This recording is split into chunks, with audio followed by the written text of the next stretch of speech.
Welcome to The Rest of Us. My name is Noah Hutton, and I'm your host. Each week, I'll have on a new entrepreneur to talk about their story, their struggles, their lessons learned, and a bunch of other topics. This week, I have my friend Jacob Banter on. Jacob and I went to Purdue together. We graduated from Purdue together, and Jacob has his own production company in Pittsburgh, Pennsylvania.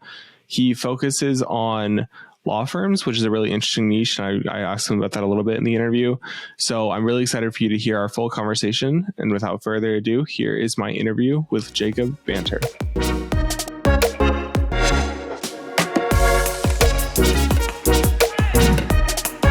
Jacob Banter, welcome to the Rest of Us podcast. How's it going? Pretty Thanks good. for How about having yourself? me. Doing well. Yeah. Sweet. Trying to stay warm. Yes. Oh my. Yeah. We've had like the weirdest weather here. It was like 32 degrees one day, and now it's like 45. Feels great, but then like next day I'm gonna freeze. Like it's so weird. Well, yeah. Here in Pittsburgh, it's pretty much about the same weather. Yeah. So to get started today, I think you are I'll just kind of let you actually introduce yourself and kind of what you do, and then we can go from there. Okay. Yeah. Like Noah said, I'm Jacob. I am a freelance videographer, and I do photography as well, but I have my own little production company. And I'm diving into, it's kind of in the infancy of the company, but I'm diving into corporate video and trying to get into that realm of things. Right now, I'm really focusing on law firms.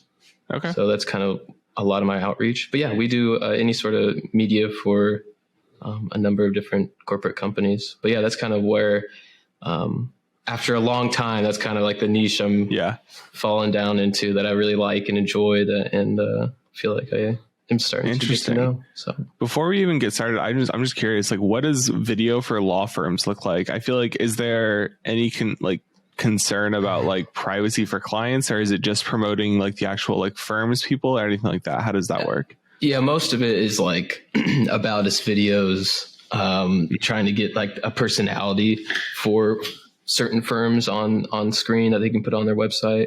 But yeah we do. It's hard to bring in. I always offer trying to bring in, because most of them are like marketing videos. So they're like 1 to 3 minute videos, either explaining the firm or maybe a case they had gone through or whatever. But yeah, a lot of them shy away from bringing in previous clients because it gets a little complicated. Yeah. But it depends on the practice, what type of practice of law they're in as well. But yeah, I would imagine that was my first question when you said law firms, is like, how do you navigate the like actual client stuff? Because I don't think there's any positive to being in a lawsuit or a case or a court case in any way. Like even if you win, it's still like you were in the spotlight because somebody did something wrong. Yeah, exactly. And so you don't necessarily want to, unless you win and you want to talk about that. Like a bigger company might talk about a win and they might talk about the case, but like it's just a layperson doesn't necessarily want to talk about that case. Exactly. Yeah. And it's like you said, it's a delicate, it's definitely delicate for people on either side of any sort of case. But yeah, it's interesting. I enjoy it. That's kind of what I've been focusing on the last 6 months of trying to get going, and just niching down into one sector within the whole market of just corporate video, and then going from there. So yeah, for sure. I definitely want to hit back on the niching down topic later on. But before we get to that, I just kind of want to ask you about how you got started in photography, how you got started in video. For those who don't know, we met at Purdue. We both graduated from Purdue. We met in the film program there and also in dance marathon at Purdue. But yeah, just talk about like where that started and how you kind of settled on going into that as a career. Yeah. I guess we can start even before college. Yeah. Kind of, honestly, I don't know if there's like one specific moment. I really don't think there is, where I was like, oh, I want to do film and video. But I've always loved like movies, and, other people talk about like making little videos with their friends and stuff. And I did that, but I don't think that was like a defining moment or anything. I just, honestly, I think I just loved movies, and that kind of gauged interest. So when it came to applying for, I guess college, I was pretty much confused. Like a lot of people are, like, you're 17, 18, you're like, what am I going to do? But yeah, I decided to kind of go into film and video. It was that or exploratory. So it's like, might as well go into something that I actually have some sort of interest in. But yeah, the program at Purdue is, it's small, but it has a lot of great tools, and shows you kind of the basics or even the different avenues you go towards when it comes to like video. Photography, I think for me at least, video has always been kind of my first or my biggest, I guess, interest. But photography is, when you are a videographer, people are always like, oh, like you get asked like, could you do photos for me, or do you do photos as well? And then that was just something I guess I kind of took on from that. But I do like photography, and I think there's definitely something photography can be very cool. Yeah. But yeah, video's definitely been my first what I've always kind of enjoyed doing. But yeah, Purdue. And when I graduated, I really didn't know what I wanted to do. Thought about working for some other people, but decided to just kind of go and start freelancing. Freelance for, a couple different production companies and other businesses, while slowly building a clientele for myself, and kind of was doing everything. But yeah. I don't know if that really answers your question. No. Yeah. I think something that I always found interesting with what you said was like the photography thing of like, I feel like just because you have a camera, people are like, oh, you do photography. Or if you're like specifically a videographer, they're like, but you can do photography too. And they're the same, but different. Like they're both artistic with a camera, but the mindset of like going into a photo shoot versus a video shoot is wildly different. And I think that's because like the motion is just like, you can move the camera around when you're doing video and you can kind of hide stuff that way. But with photography, like everything is in the one frame, like the one, what is in the camera, everything is there. And so you can't necessarily like move and hide things if like something's in the way, or kind of like show things that way. Like you have one frame to tell the story of the photo. Yeah, for sure. So that's just kind of the difference that I always saw when, because I also started in video. When I was doing my real estate stuff, I was like, I'm going to do real estate video only. And then I slowly got into photography because that was a little easier to get clients with. But yeah, it's just a different way of thinking. Even if just because you have a camera, it's just different. It's a very different like way to go about things. But I think generally when you're doing this kind of work, you do both more or less. Yeah. I think there does come a time where if you're either or, someone will definitely ask you like, oh, can you do videography as well, or photography? Yeah. So it does seem to go hand in hand, but I agree. They are very different in terms of even just like production and Yeah, definitely. And then kind of transitioning from the your story side to the entrepreneurship side. I know you said your dad was an entrepreneur. So kind of how did that influence it? And just kind of talk about transitioning from like just doing freelance and kind of on the side work, during college or whatever, to like, I'm going to start an LLC and do my business and do this kind of stuff as a like full on business venture, as opposed to just like a little side hustle. Yeah. No, for sure. So like I said, I was starting to coming out of college, I was just doing freelance, and I think it came to a point where I was like asking my dad, because he has owned a couple businesses in the past. I was like, hey, like, could you help me build a website? Like, can you kind of like show me or help me like kind of dip my toes into building a website? And he's like, okay, yeah. But if you're going to keep doing this, like the first thing you need to do is get like a LLC. Like you need to go on, I think it's like inbiz.org. Inbiz, yeah. Inbiz.org. And set one up. So he helped me set that up. It's very easy, actually, at least in Indiana. And honestly, I would not have thought about creating an LLC if he didn't, was just like, yeah, you just need to do it, type of thing. Yeah. But yeah, I mean, in terms of like other people in any sort of position where they're thinking of maybe starting a business, I don't think it's necessarily for everyone. But it's definitely something you could look into, and it's definitely, even if you don't start necessarily at LLC, it's good information to know. I think going forward, even if you're just like a contractor, so. Yeah, I think that there's definitely pros and cons, and I think you can always, talk to the people at InBiz or the people at your local, state secretary of state or whoever deals with that, wherever you are, but also just like talking to an accountant or talking to a tax person or whatever, just because I mean, I don't really know what the whole like contractor side of it is with like self-employment information like that. I just went straight to an LLC for tax purposes and everything. But I think it just depends on how you want to structure your business and how you want to kind of moving forward. Like for me, like I wanted to be a full-on business, whereas other people like the whole self-employment contractor like mindset and framework. So yeah, I think it's entrepreneurship just in general is not for everybody. And then there's just so many different ways that you can structure your business and what makes sense for you. And different states do it in different ways. And so, it just depends on kind of how you want to go about that and how serious you want to be about that or be about the work. No, for sure. I think, I think you're right on right there. I don't think it's for everyone. I'm actually reading a book right now.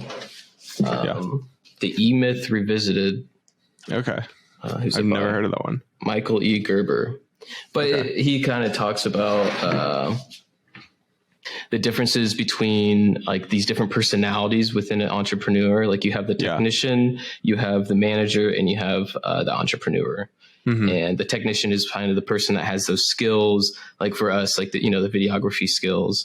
And then you have like the manager that's kind of managing, maybe if you have, a number of people under you. And then like the entrepreneur is kind of like the creative, like looking forward and always looking at like different opportunities.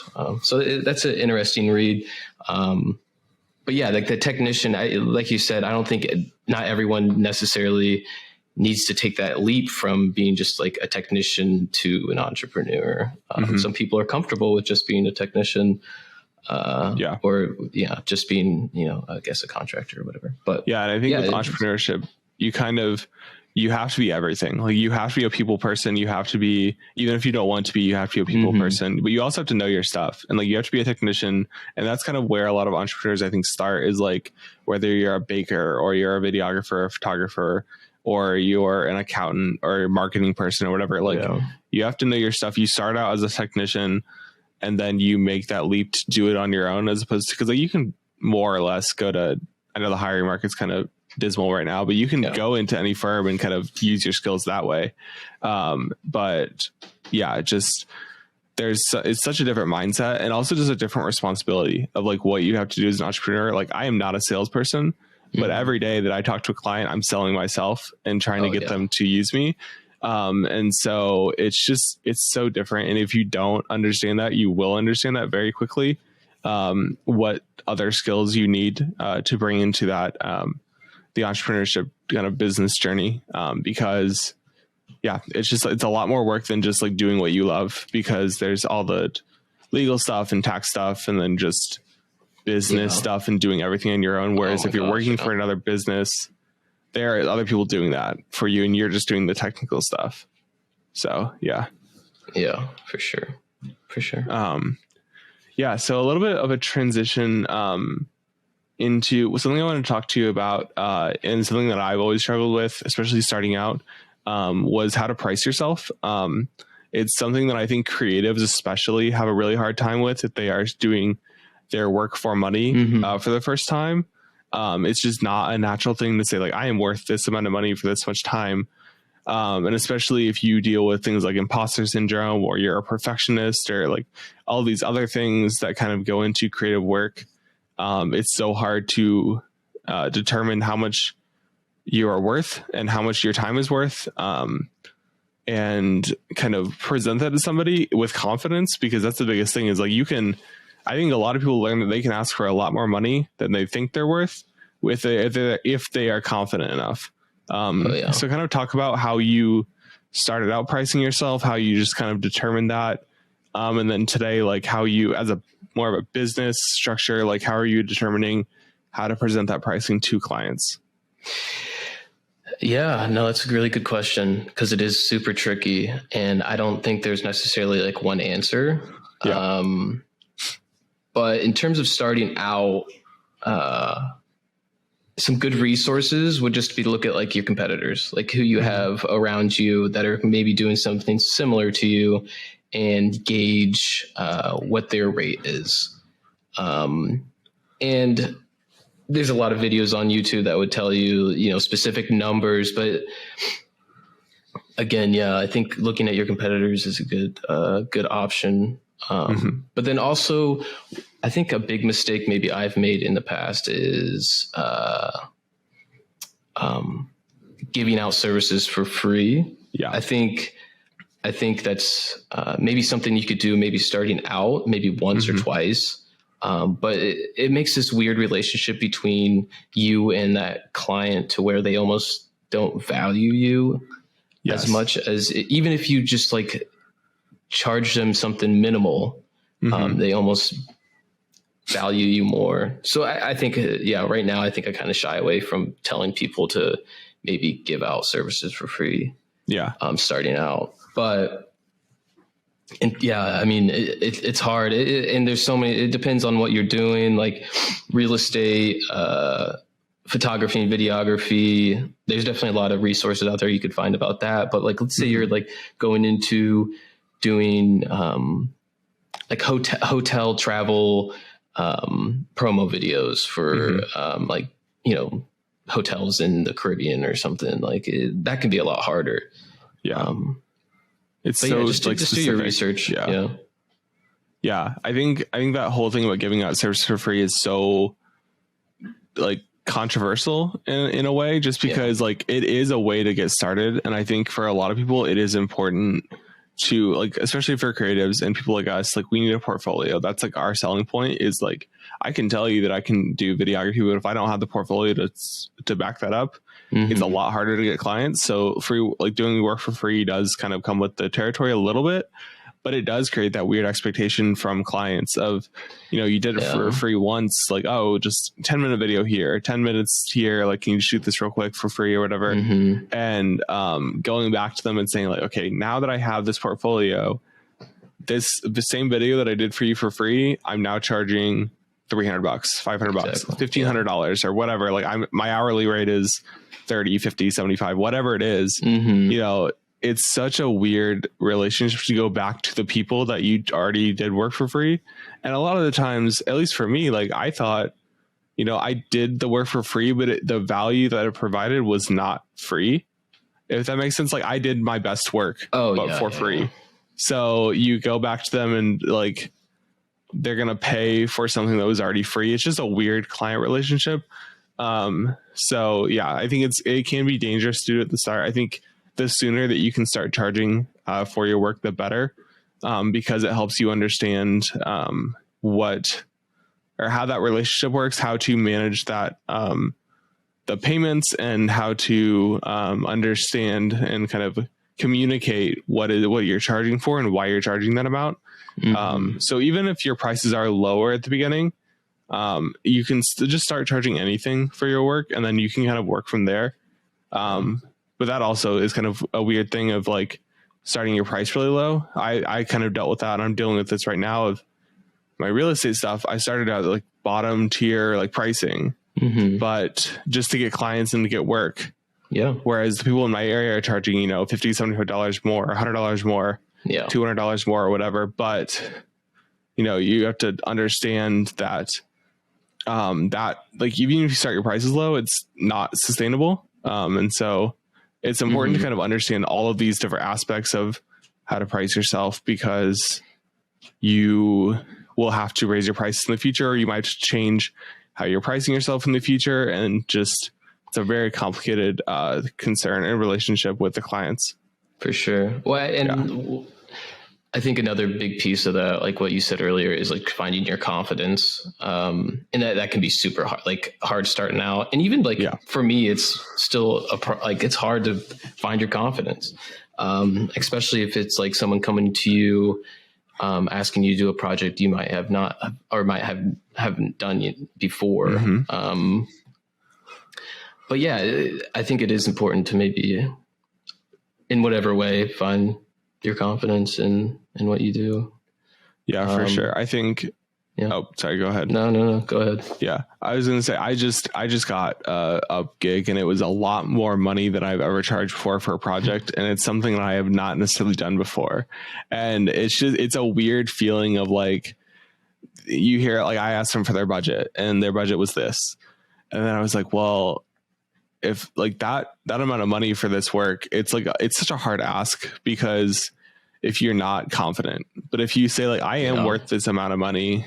And I'm also like putting in a lot of work for this project. It is important to ask for as much as you can get. And also maybe ask higher than what you think that they will offer. And then you can kind of negotiate from there. But just being confident in your number at first. And even if, you don't get the client, maybe it's not a right fit, but understanding your value and understanding that your work and your time, especially your time, is worth a lot. Because you're spending, 10 hours on this project where you could have spent 10 hours on a different project. And so even more than because you're not providing a physical good necessarily, you're providing this digital good, you're providing your time, you're providing your services. So it's such a weird way of like, you're not looking at like the cost of goods sold and the like cost to make a product. You're looking at like, how much is my time worth?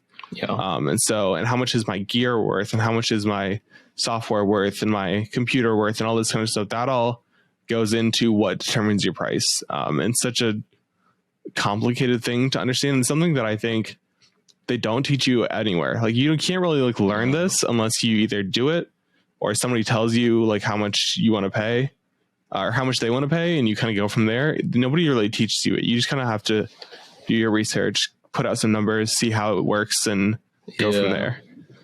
Yeah, especially like understanding that like the expenses you do have each month need to be covered, and understanding if you do want to grow or if you have a goal for the business in the long run, then then you need to maybe take some of those in account.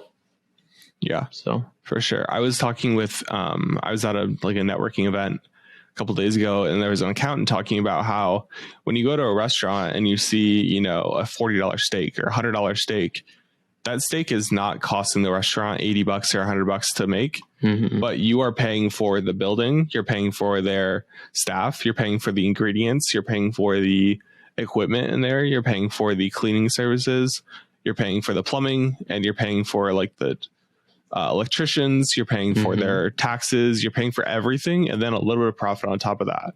And the same thing is with like a services based industry like we are, where you're not just paying for the photos I provide or the video I provide, you're paying for my time to be there, you're paying for my gas to get there, you're paying for hotels, flights, you're paying for my cameras, my lenses, my lighting, my microphones, my tripod, my gimbal, my cables, my computer, my phone that I might use for business, my mic stand, like all of this. And that's not cheap stuff, especially like camera equipment, and it's so expensive.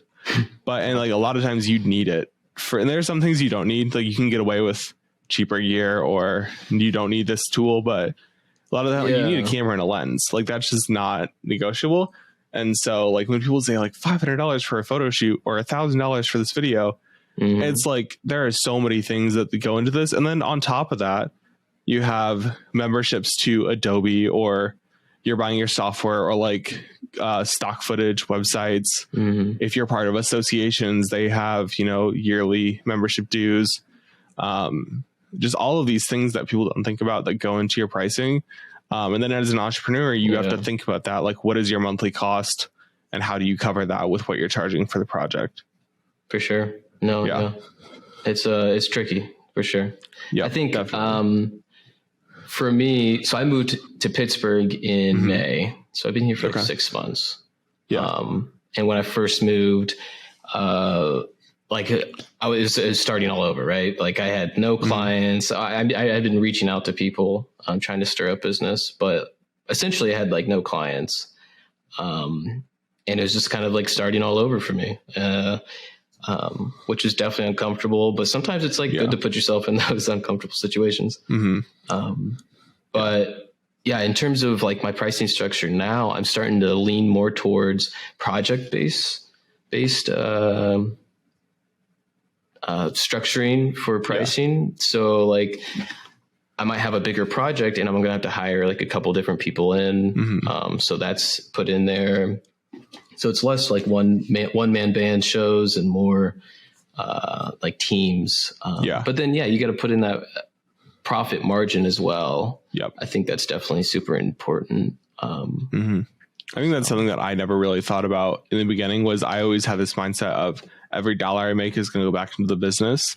But at some point, like once you have the basics and maybe a couple other things that you want, like once I have like my camera, my lens, a microphone, maybe a gimbal, if you're doing some more motion, like heavy video work, and a good tripod, and maybe like a drone, if you're doing like that kind of stuff.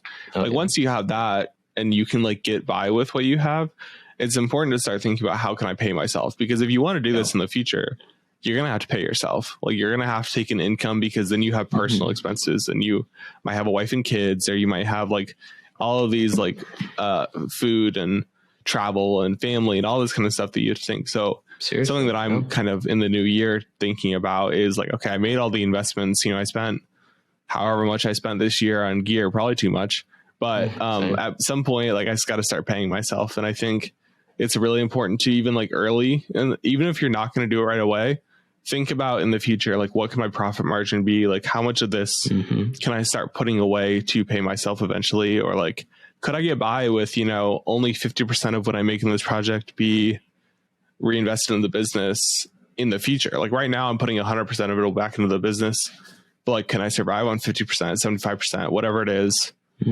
So yeah, I think it's important to think about your profits, because in the beginning it can be hard, or it can be easy to not think about that, because you may be living at home, or you may not have as many expenses, but in the future you will have a lot of expenses. Oh yeah, for sure. Yeah, for sure.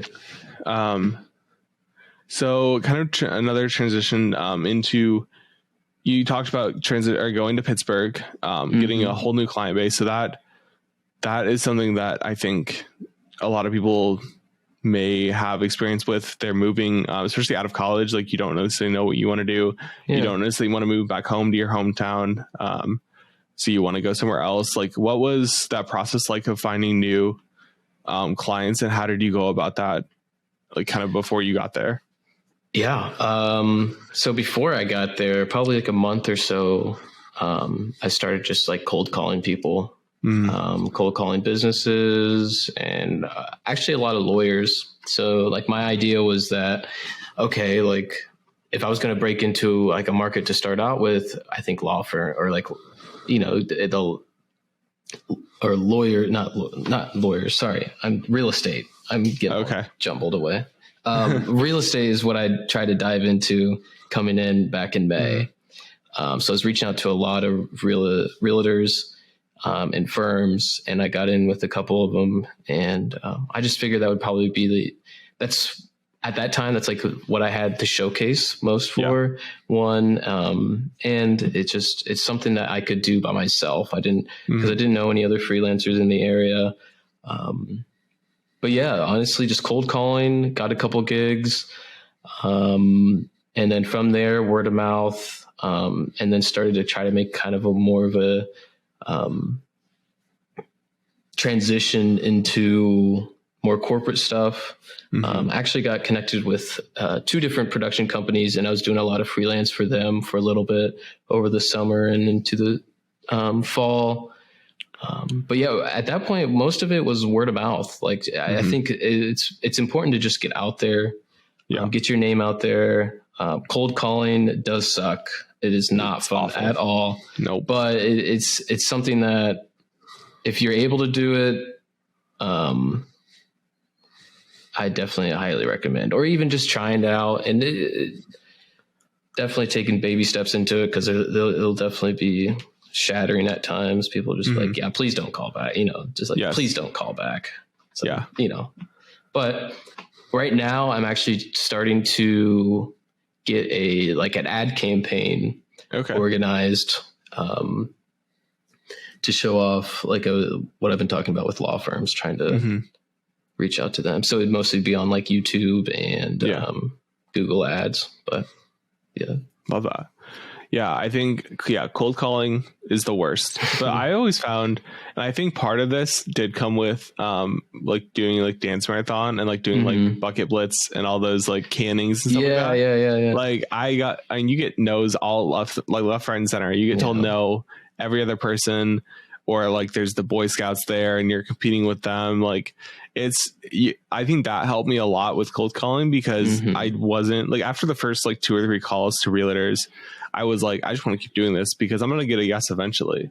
And so I would have, 60 or 70 like realtors that would call in a day. And like, it got to a point where it was like almost addicting in a way of like, I'll just call them and like have my spiel ready and, go from there and talk with them. And so I think cold calling, even if you're not a person that likes to talk on the phone or cold call businesses, even if you're like, I know some people like don't like to order food online or like call the restaurant and order, you'll get over it eventually, I think, and you'll kind of get used to it. And it can turn into a lot of yeses. It can get you, your first client. And then after that, word of mouth will get you a lot more clients, hopefully. For sure. And I think it can, for sure.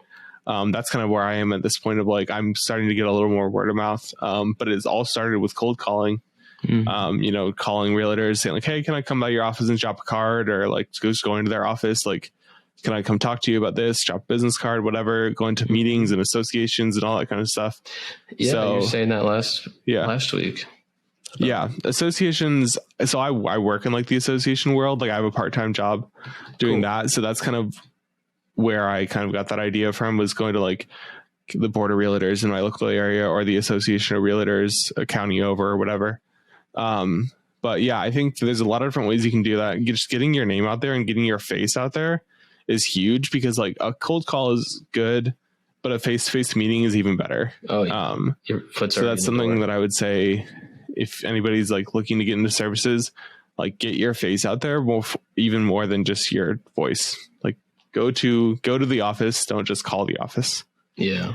And when I was doing a lot of cold calling, I would actually, I would email them a couple days before, and then call them and like reference that email. And then if they, so like emailing before definitely helps a little bit.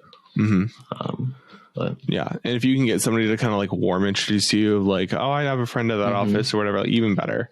Like just getting your name out there, especially in a new city, like you were, like it's so important, and it'll get you something eventually. I think it takes time. For me, like it was weird. Like I had this mindset of like, I have all the skills. Like, why is nobody using me? Yeah. But like, it just takes time. Like you may be like the best person in the world, like a world at what you do. But if nobody knows who you are, you're not going to get any work. So it's just all about time and patience. And I'm one of the most impatient people ever. But if you can be patient, it will work out if you're doing the right things and grinding and putting in the work and the time. Oh, for sure. Yeah. Patience is definitely something you need to have, and don't lose faith in yourself. Yeah. For sure. Like finding your confidence, which can be hard, but yeah, for sure. There's definitely been like points where I'm like, well, got to start hitting job applications again because I'm not getting any work. But like, you just got to keep going at it. You just got to keep calling people, keep grabbing the meetings, and you'll get a yes eventually. And even if it's one yes a month or whatever, like that's better than nothing. And, talk to them, get referrals, get all this kind of stuff. Like it takes time, but if you put in the work, it's going to be rewarded eventually, for sure. Yeah. Well, yeah. And like, honestly, if you have the opportunity, like move to a new city, like put yourself in a really uncomfortable situation. Because for me, that like sure, I was like freaking out and it wasn't comfortable, but that kind of allowed me to be like, okay, like I need to really focus, because if I don't focus, then I'm going to have to go find another job or something. So it's like almost life or death. So 100%. Yeah. It's so uncomfortable. Like for me, like I'm very introverted. So like going into an office and be like, hi, I'm Noah Hutton. I'm a photographer, whatever. I'm my spiel already. Like that was so uncomfortable for me in the beginning. And like, even this is kind of uncomfortable for me, of like, just like talking and being on video and recording and all of that. Like I'm a behind the camera person. Yeah, we both are, aren't we? Yeah, exactly. So like, but putting yourself out there and being uncomfortable kind of will get you the best, some of the best results if you can kind of push through that initial uncomfortableness. Yeah, I agree. Yeah. I agree. So something that I always like to do, or I'm always going to do with my guests and like to do with my guests, especially the photographers and videographers, is talk gear, because I think we're all at some level of gear people. We love our cameras. We love buying new stuff. And so I'd love to talk to you about like what you're running, what you're flying, what lenses you use, all that kind of thing. All that kind of stuff. Yeah. So right now, I'm using all Sony. Okay. Love that. A7S III and then a A7 III at the moment. And then a couple different Sony lenses. I have a Sigma lens as well that I love, actually. Because aren't you Sony? I think you. I'm a Sony. I have an A7 III behind me, and then perfect. Sony 16-35 is what I use. It's my workhorse lens. Yeah, that's what I have. The PZ 16-35. Nope, PZ? Just the Zeiss 16-35. Oh yeah. That's a nice lens. Yep. Yeah, you said the A7S III. That was what I was going to buy if I had the money, because it's just such a nice camera. It's like such a... Oh, that's what I'm using right here. Yeah. Okay. Oh, love that. Yeah. But I got to a point where I was shooting everything on my phone and doing some real estate photography on my phone, and it just wasn't doing it. Especially the winding lens on the iPhone. Not great video. And so I was like looking at the stuff back, and like I was looking at it on a 4K monitor. So like the quality is a little bit different. When you blow up any sort of iPhone, it's and even just showing up to a job and getting out my iPhone and putting it on my little Osmo, I just felt like weird, because I was like, they're hiring me for, hundreds of dollars and I'm pulling this out. And so I was like, I got to get a camera at some point. And so I settled on the A7 III. Sony all the way. I love Sony cameras. I feel like I always say that they're the Apple of like camera, which some people will probably argue with me about that, but I think it's true. And I love Sony cameras.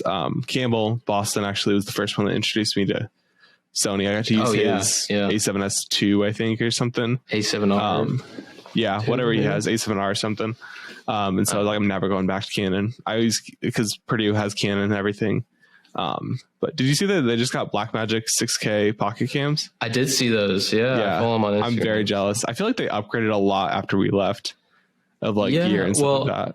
So we had the C300s, the Mark IIs, which honestly are amazing, but like they were old when we were there. Yeah. No autofocus, which kind of they're bulky. They're heavy. And they're bulky. Yeah, I remember. Well, for a lot of the shoots that we were doing, it was just like, okay, these are just huge. Yeah. And like, I remember there's one day where we had to shoot like something. It was like cinematography class or whatever. And we were like, where are we going to shoot? It's like, oh, just shoot in my apartment. And their apartment was Hilltop. And so we took the bus, we took the C300s and the lighting kit and everything on the bus. And they like put the seats up for us to like keep our gear, because we had so much we had like 2 cases of everything. And then, we had to carry it all the way up Hilltop. And it was the worst. So A7 III, a little bit lighter, a little bit smaller, but have you looked at the FX30? I've thought about getting the FX30 as like my next camera, just as like a video thing. Oh, dude. Yeah, I would. FX30. Yeah. It's pretty much the same as the FX3 or the A7S III, but just the APS-C. Yeah. So it's Super 35. Yeah. But yeah, I've seen a lot of good things about it, and the price point you like cannot. Yeah. Really, it's like, beat. If you're looking at that like level, it's not. And like, again, like gear for us is like all investments, like investing in lenses and stuff like that is important. Investing in like nice things. 'Cause if you buy cheap, you're gonna have to replace it sooner than later. Yep. So, it's important to invest into like a little bit nicer stuff, even if the people around you don't understand that. Yeah. No, I agree. I think, especially for someone starting out, it's so hard to like pull the trigger on certain things or like certain like gear, and you might be tempted to buy like the cheaper stuff. But yeah, look at it as an investment and honestly have fun with it. But don't get too caught up with it, because like I would say get a nice camera, a nice lens, or it depends what you're doing. But like start out with the basics and master your craft or your skill more before you like dump more into just getting more and more equipment. So like a beginner photographer or videographer does not need an A7S III. Like it's a great camera. I would recommend it to anybody, but you don't need to spend $3,500 on a body or whatever. No. And so like, and even like my first big purchase was my drone, and everybody was like, "Oh, how much was that?" And I'm like, I'm scared to say because it's so expensive, but it's so much more. And like the drone was like even more important than my camera, honestly, of like having that. But real estate, it's so scary to drop $1,700 on a drone or $1,200 on a camera or $800 on a lens. Like that's such a scary investment in the beginning, but just kind of thinking about it, and also like, especially when you start getting going, you're like, oh, like I've already gotten paid back for these. Like, even if you keep investing, like I already made, the $1,200 back, or I made the $800 back on these two jobs. So I think it's important to just kind of look at it as like, these tools will help me pay back that and hopefully live a lot more in the future. And then investing in nice gear you can keep for longer. Yeah, for sure. And you got to think about depreciation too. Like you're buying a piece of gear and you're using it, and it's like, it's going to be depreciating. So you need to like make sure that you're, making that money back to where if it does poop out one day or when it does, or if you want to upgrade, like then you have that ability. For sure. But the A7S III is amazing. Yes. I'm very jealous. Yeah. But the color, so between Sony and Canon, like for me, Sony's like ever since like when we were in college and stuff, when I first used one of the Sonys, I was like, holy crap, like this autofocus is amazing. Like I'd never seen like continuous autofocus to where like it was super reliable, and it wasn't like losing like focus breathing almost. But that's what like drew me to Sony's, and then but the more I've been using it, the color science compared to the Canon is it's getting better, but it's not necessarily on par. So like I'm using my A7S III as my A cam, and then my B cam is my the A7 III. But it's hard to match sometimes in post. So I haven't done as much video work yet with my A7 III. I was like, I had some things coming up and then they didn't, work out, or like, I had the gear, like I bought like a gimbal, like, but it's kind of in preparation for hopeful projects in the future. So I'm really excited to get like, cause I've been shooting all the video I've done so far has been on my phone. And so I'm looking forward to like actually shooting with the A7 III and like getting back to shooting with a camera as opposed to shooting with a phone. Cause I did that for like 2 years. Yeah, the A7 III is a wonderful like starting camera. Like that's what I bought that like last fall, so like a little over a year ago. But wonderful camera for stills and for video. Yeah, definitely. It's a good like starter. Like you can find it for, I think mine was like $1,400, but you can find it for a lot cheaper. You can like either on eBay or Black Friday or whatever. You can find really good deals on it. It's a solid camera. It's full frame, so that's even better. Like it's just a solid camera. It is for sure. The menus suck, but that's okay. The menus, garbage menus. The nice thing about it is when I do my real estate stuff, I've only done like real estate photography with it, so I don't have to change anything. I just go in, turn my camera on, hit the shutter because I already have my bracketing set up and my f-stop set up and all that kind of stuff. But menus are garbage. I need to like go through and like learn them again because like I got everything set up once and I'm done. But if I go to a different project or I like shoot an interview or whatever, like I need to figure that out because I can't be messing with menus on the set. For sure. But yeah, I'm trying to think of some other equipment I have. I have a couple aperture lights. I have one push popped up right here. Some light. Actually ended up getting some like light domes, like aperture light domes compared to soft boxes. Yeah. Just because the guy at the camera store was like, oh, like we should, that's like, this is probably, I don't know. He sold me on it somehow. And that's what I was going for. But I do like them. They're really nice. But then I just recently got a whole bunch of carrying cases for my lights, from like my camera. I got like a Pelican case. And then a couple other smaller things for light stands and stuff. And I got like a little cart. So super nice. Like honestly, like super small, boring stuff. But like when they're like you're on set or something, it's so nice. I can plop everything on my cart. And like if I have to go up to like the 4th floor of a building or something, like it's just so easy. I bet. That sounds amazing.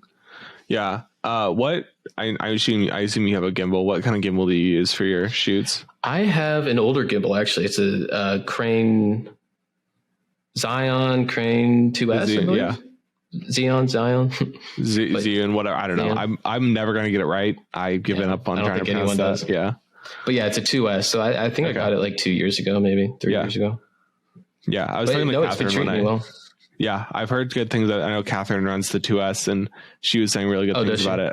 I think Campbell might have the 2S as well, or I think maybe I could be wrong, but I bought the 3S a couple months ago. I haven't used it yet, but it's so fun. Like when I got it all set up and like built, the balancing sucks. The balancing is so hard, but once I got it built, like just playing around with it, it's super fun. They're super nice to have. The 2S is super nice. I want to get, so like back when I bought it, DJI's gimbals were like, okay, but nowadays, they're new, the RS3 and RS3 Pro. The RS3 Pro. That's what I have my eyeballs on. I want one of those just because they're like, they can mount on a whole bunch of different things. Like you can get like a big little tilta thing, for smoother movements and stuff. But the agility is super nice. So a part of me does wish I would have gotten something a little bit smaller, just because I'm running the A7 III on it, so it's a little overkill. But I mean, I think it'll prove, future proof. That's what I was, and I didn't really have enough money to spend on the RS3 Pro, which is what I was eyeing too. Yeah, they're quite expensive. But I mean, I think that the Crane, for anybody who like is looking for a gimbal, the Crane is like a solid first pick, and even the Weeble and the other stuff that they have. If you have a smaller camera, like they're solid. Like there's nothing wrong with them just because they're not DJI. Like they're not at all. I love my I would definitely recommend the Crane 2S. And I've had it for, like I said, like 3 years now, and it's like I've had no problem. I literally have not run into any problems, and the batteries are still pretty fine, and I've put probably hundreds of hours on it. So for sure. I got like the whole like creator kit or whatever kit they sell with it, so it has like the batteries in the gimbal, and then it has a full battery pack on the side. So like super nice. I don't think I'll run into any issues with battery or anything like that with it. You can get them pretty cheap too, the Zion ones. Yeah, I think I spent $1,000 on mine, and like I saw them on Black Friday for like $800, $700. So, which I could have waited like a month to get mine a little bit cheaper, but it is what it is. Whatever. I got a couple Rode wireless go-tos. Okay. That's what I got. Oh, yeah. That's what I'm using. Those are the lav mics. Do they like when you clip them on? Because I was looking at them too. When you clip them on, are they like super noticeable or like not that noticeable? Because that was my biggest worry. Yeah. But you can plug in, I just plug in a lav to it. Okay. And you just shove it onto in their pocket. So you can plug anything. Like I have my boom mic plugged into that side, and then this is plugged into my computer. Okay. But yeah, they're super nice. Yeah. Definitely. And then I just built, I've had my MacBook Pro for too long. So I was well overdue to build get a new computer. And I decided to just build one. So I just built a new computer for myself. So you went last over to week, the Windows actually. side. I went over to the dark side. Oh yeah, the no! Windows side. How dare you? Oh man! It's just so much cheaper, and like I could get so much more performance out of it compared to that's fair. Compared to like a new MacBook Pro. So yeah, I don't think I can ever. I have a Windows laptop for work, and it's like the bane of my existence. I hate using it. I do not like it. Really? It's just I don't like Windows. I feel like it's clunky. So yeah, clunky. I agree. My MacBook Pro, I have a 2018. It's been a minute, and so I need to. I'm looking at whenever the newest Pro chips come out for Mac, the M2 Pro, whatever they're going to call it, M2 Max. I don't know that. Whatever those are, that's hopefully I'm going to have the money to spend on a new computer because I need one. Same. Well, so I really didn't have any issues with mine. Like I was starting to, and then I got the A7S III, and that 10-bit was making my computer chug along. Like I couldn't even. I had to like redo a whole new workflow for the camera. Thankfully, it actually records proxies at the same time within body. That is so nice. So super nice. That's amazing. Yeah. That I just started with proxies because I got a bunch of footage for a project that somebody sent me, and like it was all 4K footage, and like I just couldn't. And I was doing it on my the Windows computer, which is like a Lenovo like workstation kind of computer. Not great. So I just exported everything into proxies. So hopefully that will help. I'm very excited to start using proxies. The fact that it records I use Premiere. Oh, perfect. Yeah. The fact that it records in proxies, that's amazing. That sounds so nice. Yeah, it's super nice, actually. Yeah. A lot less time wasted. I don't have to render out all these proxies overnight like I was before. So. Yeah, that's what I did. I think one of them was like a 2-hour clip that they just like hit record and like recorded a whole like conference session. I didn't know that. So I like just hit all the footage, render as proxies, and it was like, I think the time code changes all the time for how long it'll take, but it was like 12 hours or something like that. And I was like, oh no, like I didn't know it took that long. So I texted my boss and I was like, so tomorrow I will start on this project because I'm rendering out all the proxies tonight. Yeah. But yeah, are you in Adobe? Yep. All Adobe, Audition, After Effects, Lightroom, Premiere, everything. Lightroom's so love it. Yeah. So kind of closing out the podcast, I want to just ask about any tips you would have to any creatives, freelancers, entrepreneurs. And then at the end, you can kind of share with where people can find you online, social media, all that kind of stuff. Let's see. I think one mistake I probably definitely made starting out was not having, like I had made a contract for certain projects, but I didn't have like a universal project or contract to use for projects and stuff. So I would definitely recommend for people, at least in like the video photography space, maybe any other service spaces, definitely look into maybe getting a contract created from, or even finding a simple one online and then contacting a lawyer and having them actually look at it. I think that was probably one big mistake I didn't do because it brings this sort of professionalism for you and your business. But it also just saves you and makes a little safety. Security. Security. Yeah. I've had so many issues that could have been resolved if I had a contract signed because it was just kind of an email agreement with an invoice. And if I had a contract of like, this number of days or whatever, a lot of issues would have resolved with that. So I learned my lesson on that one very early on. Yeah. I think another like something. So I use like QuickBooks online, but if you're able to find some sort of like a QuickBooks is very nice actually. Yes. Because you can send payments online to clients and they can literally just pay it right online. And then also like gets all your books organized. So I would recommend looking into pretty much for any small business, some sort of organization when it comes to your transactions and your bookkeeping. Go ahead. Go ahead. I'll just kind of add on to that of like, don't be afraid to talk to an accountant, even if it's, I don't know if you use an accountant or anything, but even if it's just kind of in an advisor kind of role and not necessarily like every week they look at your books, like kind of like, I have like mine is just kind of an as needed kind of thing. I'll just email him like, hey, I have a couple transactions in there. Can you make sure I categorize them right or whatever? It is so nice just to have some peace of mind. And a lot of accountants have like a free consultation kind of thing or they'll like charge a kind of a lower fee if you're not really using them for their full services. So even if you have to pay, a couple $100 to have them look at your books and do your taxes at the end of the year, it is so worth it if you're not a finance and accounting person to have that peace of mind for your business. For sure. And they usually help you out too. Oh yeah. And like they'll do a lot of stuff that like you didn't even think about of like organizing stuff, and like they'll set you up for the future so you don't necessarily have to use them for everything. Like they'll just say like, okay, you have rules in QuickBooks, or you have this setup or that setup.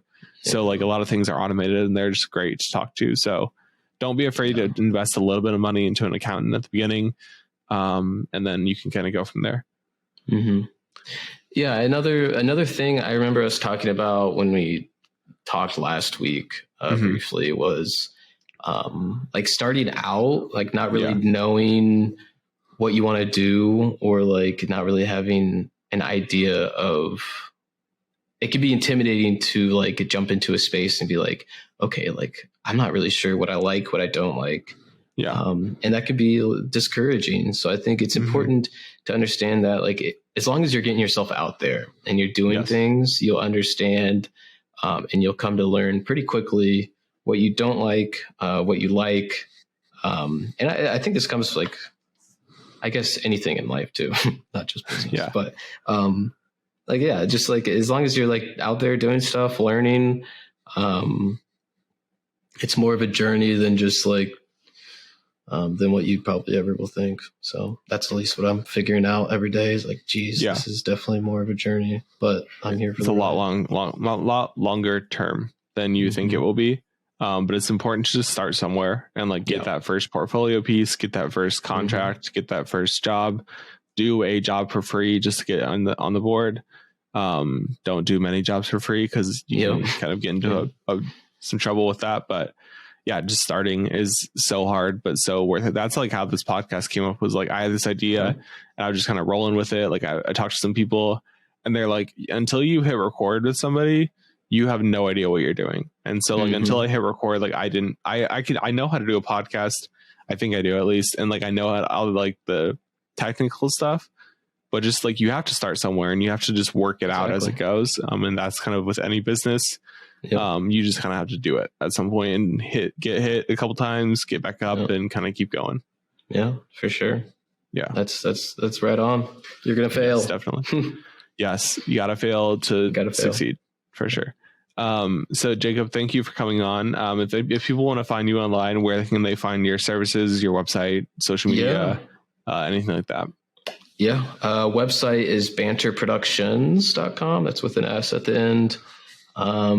Instagram, I've been trying to post more on Instagram. I'm trying to make more reels just because I enjoy, I don't know. I want to make sure I'm like doing passion projects as well for myself. So that's kind of like me dabbling into that, but _Banter Productions is the Instagram.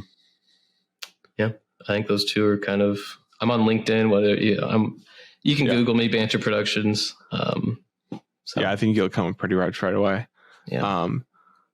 Thank you for coming on. It's been a pleasure talking to you. I know you for a few years and kind of seen your work as you've been progressing, but and I was curious to kind of hear what you were doing after, because I knew you moved out to Pittsburgh, but I didn't really know what you were doing. So it's been great to talk to you and kind of get caught up on that. And we'll have to have you back on at some point. I think we could probably talk for a lot longer about just for sure business and creative and gear and all that kind of stuff. So hit me up whenever, for sure. No, I appreciate you thinking of me. It's definitely kind of an honor and stuff. Thanks for coming on. We'll have you on later. Perfect. Sounds good, Noah.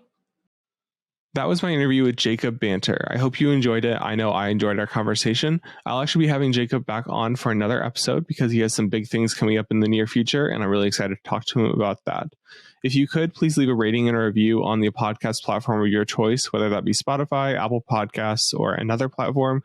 It really helps me know how I'm doing with the podcast. It also helps other people see that the podcast, help it grow. Also, give us a follow on social media, whether that be Facebook, Instagram, TikTok, YouTube, LinkedIn. I'll be posting clips on there, takeaways from the episodes, and different resources and updates about the podcast. So make sure you follow there.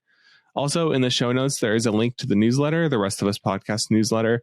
Please sign up for that. It will have some takeaways from the episode, resources for entrepreneurs, and also announcements about the podcast, about upcoming guests, upcoming episodes, and when episodes are released. So make sure you sign up for that. Episodes will be released weekly, so I will see you next week on the Rest of Us podcast.